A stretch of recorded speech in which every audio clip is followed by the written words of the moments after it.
Now, any developments in economic growth, of course, needs its banking system to work. We have a banker here. How are you contributing to the country's economic growth? Well, look, I think this is one area where Paraguay can certainly give quite a few lessons to some other countries. We have a banking system here which, after two crises, to put it in very simple, plain words, the authorities decided enough is enough. I mean, we have to run this properly. So they brought in a set of God-honest, old-fashioned banking regulations. So here, we have a tier 1 of about 15–16%. Over in Europe, I think you're hoping to reach 6% sometime in the next few years under this Basel thing that this mess called Basel. We have very simple, plain rules. We don't let our banks take client deposits and speculate in derivatives on Thai bahts versus Japanese yens. That's not called banking. That's called making a bet. And that's you go to the bookies if you want to make a bet, and you don't do it with depositors' money. We have very high solvency ratios. The central bank gives banks a tax break to make a 2% generic provision on their total portfolio on top of required provisions. You tell me a bank in Europe that has 2% provisions. Here, the banks exceed by far the minimum provisions and exceed let's say, the incentive, the carrot given by the regulators to have a very high level of provisioning. So we have extremely high solvency, far superior to anything you'll find in the US or in Europe. And we have yet very high returns on equity. So we don't have to have very little equity to have a high return. In fact, we've got much more equity than the first world, and we still have very decent returns. You have a fast-growing market. So we have a fast-growing market. Margins here have not been pared down to 10 basis points, which results in people taking silly decisions.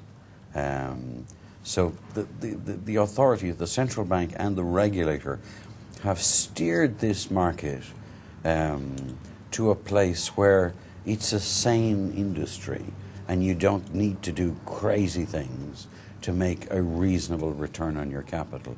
In fact, you can be very prudent and very cautious. In addition to that, the banking market is very liquid. There is lots of money available. With every year of economic growth, there's more acreage gone down under tillage or for cereals, and whoopee, of late the prices of these cereals have been going up, and as farming techniques get better and better, the yields are going up, and this cash keeps coming back every year and gets reinvested into the economy. So we are in a virtuous cycle, and I want to underline the quality and the stability and the reliability of the financial system for two reasons. The first reason is it is not possible to have an economic recovery, let alone an economic, let's say, launching of a sustained growth period, unless you have a very, very solid financial system. That is why you will not be able to have an economic recovery in the United States and in Europe until they deal with the fundamental problem, which is the balance sheet of the banks are still in bad shape. The beauty of here is, for a variety of reasons, we didn't get into that game. We stuck to the old-fashioned stuff, and guess what? It's a wonderful base on which you can collect money and channel it back again into industry and into promotion of the individual through his mortgage or his car to get to work or whatever. So a fast-growing economy clearly gives a lot of opportunities to banks. Is there a risk of giving consumers too much access to credit, something that they haven't been used to? We need to learn the lessons, particularly the lessons of the first world and what's happening now in Brazil, in terms of giving out too much consumer credit and at too high rates. I think we need to make sure that we don't have perverse incentives. Remember, it's only 2-3 years ago that Nobel Prizes were being given out to people who invented, credit at 100% per annum, and they were, being given Nobel Prizes. Well, we used to call them moneylenders when I was growing up, usuries. But 3-4 years ago, they were getting Nobel Prizes. Okay, now, suddenly we've realized, well, actually... So microfinance is a bit of a... Well, microfinance is just... difficult topic at the moment. It has been challenging. When Goldman Sachs is interested in microfinance, it's time to get out. Yeah? That's Connor's bottom line. Tobias, what did you want to add? Yes, just to put things in perspective, I think it's good to remember that one of the lessons of the global financial crisis was actually that just at the moment when you think when you start thinking things are perfect, things are regulated well, when you're getting complacent, that's when the real danger set in. And so there is, of course, as in any other country in the world, a risk of becoming too complacent here in Paraguay.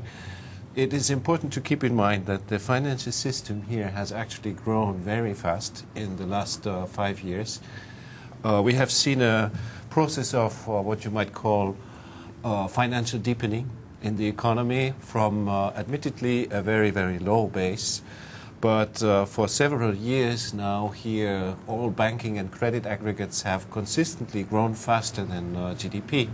So we have seen the share of credit indicators, for example, as part of share of GDP going up, and a very fast credit growth. I think in 2010 we had close to 50% of credit growth, and that's something that always raises question because it implies so much of a structural transformation that you have to consistently adjust and adapt your practices. So upgrading and continuing to improve prudential regulation and banking supervision is an ongoing task, and fortunately one that is being tackled.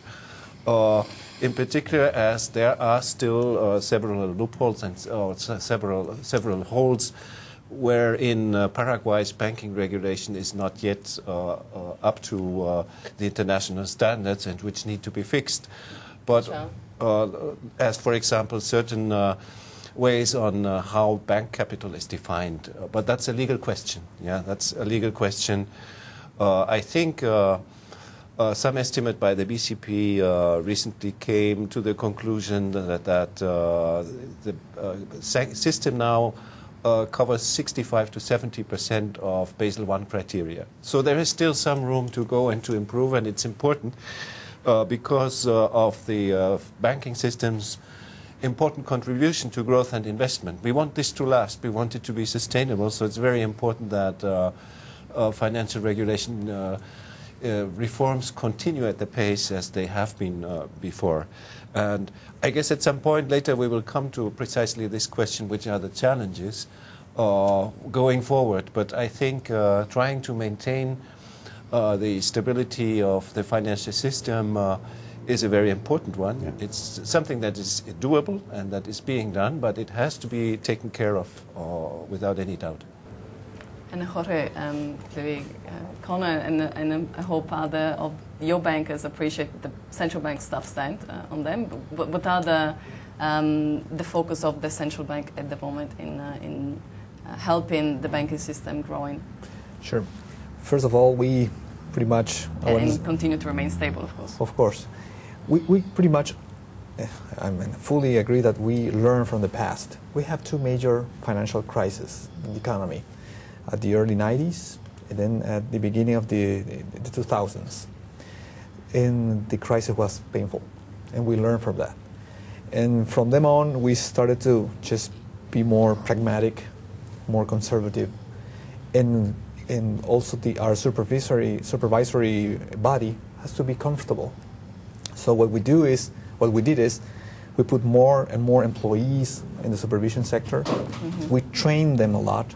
We send them whatever place they can be trained for a couple of months, half a year, whatever it takes. But the superintendency has to be really, really strong in order to keep the house in order.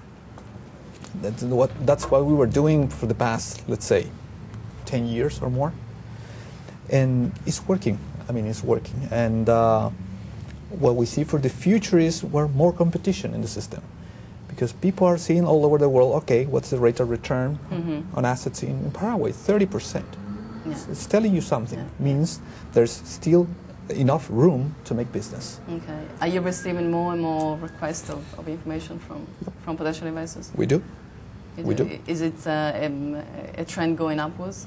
It's a trend going upwards, but we are really, really concerned that we have to be very strong in supervision. So what we are going to do is give more licenses every time we have more trained people and more supervisory body on the ground. Yeah. Otherwise, we just stop licensing. Yeah. That's something we learned. Which seems like a very wise. It's quite conservative, but it works. So we're going to keep that trend for the future. Okay. Yep. And of course, the growing banking sector means also that the private sector, the businesses are receiving better and more products. And Agustin, we were talking earlier before starting this event about how you've seen the support of the banking sector to your business in the years. Yes, as I was mentioning to you before, when I first arrived here, I was somewhat surprised that the company was pre-financing farmers for up to $35 million a year. And we were filling a gap between the banking system because it was difficult to be part of the banking system. Fortunately, and I said fortunately because it wasn't our business, we were doing it in order to help clients. The financial sector covered that gap, and now we don't need to pre-finance anybody. Another thing that I think it has become very important is the AFD, Agencia Financiera de Desarrollo. That has been a critical instrument. And I think when you look at the number of businesses in Paraguay, and you see a lot of pymes, small and medium companies, I think, I'm no expert in the subject, but I think the challenge for the banking system or the financial system is how to address those pymes, how to match their needs with their financial, with their working needs of the banking system. In terms of us, we're privileged. I mean, we have very good relations with several banks, and we are served properly. But definitely something to look into, because there are other important multinational corporations that, as we have commented with Connor, they don't finance themselves 100% in Paraguay. So the need may come, that sometime the system will have to provide more local credit, eventually.